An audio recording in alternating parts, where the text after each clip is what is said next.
This is a District 228 tutorial on how to set up a podcast using the library equipment.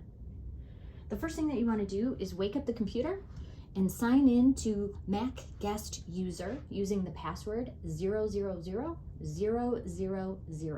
That is 6 zeros as the password.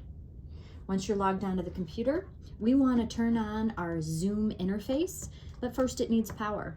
To connect to power, you're going to plug the USB-C cord into the USB-C port, and then you're going to take the other end, which should have an adapter on it in order to fit the MacBook from USB to USB-C.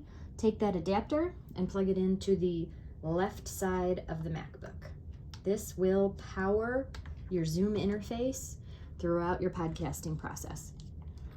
To turn on the interface, click the power button on the right hand side until you see the screen light up and say Zoom. We can then work on the other pieces of equipment while this loads. The microphone plugs in at the top of the Zoom interface. Once it's plugged in, you can control the volume of the microphone by twisting this dial underneath. We also want to make sure that it's set not only to record, but also to power the microphone through the plug here. If someone is a very loud talker, you might want to turn their microphone down.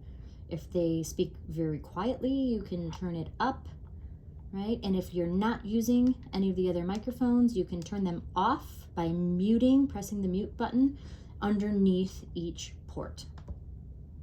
The headphones will plug into the bottom of your Zoom interface, and they also have a volume knob above.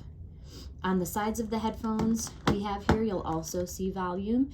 So if you're having trouble hearing yourself for the podcast, or if you've got multiple microphones turned on, other people, then you can adjust the volume to your headphones as well.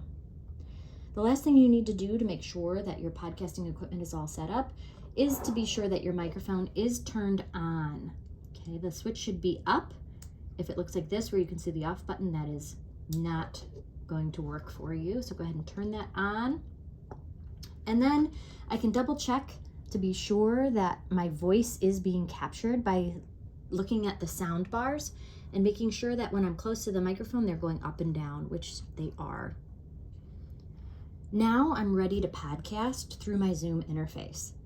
In order to record, I simply want to push the record button and make sure that the red light goes on. That's how I know that my voice is being captured and that I'm recording. If I mess up in my podcast, I can push the pause button here, and it's going to blink red. That will give me as long as I need to kind of recuperate, to get my thoughts straight, to find my place in my script, whatever it may be. And if I push play again, then it'll continue to record. Once that button is solid, you know you're recording once again. Once you're completely finished, you hit the stop button in order to stop recording, and we'll see that light go off. I recommend you record your podcast in one recording. You can always take your recording and cut out any mess ups in the middle, beginning or end, but it's much harder if you hit stop every time and then you're left with multiple different files. You've got to put them together in the right order. It can get kind of cumbersome. So leave it on, hit stop when you're completely finished, and then we'll edit from there. If you have any questions using this equipment, please see your librarian for help, or watch the next video in order to see how to transfer your files from this Zoom interface onto our MacBook computer so that you can save it to your drive.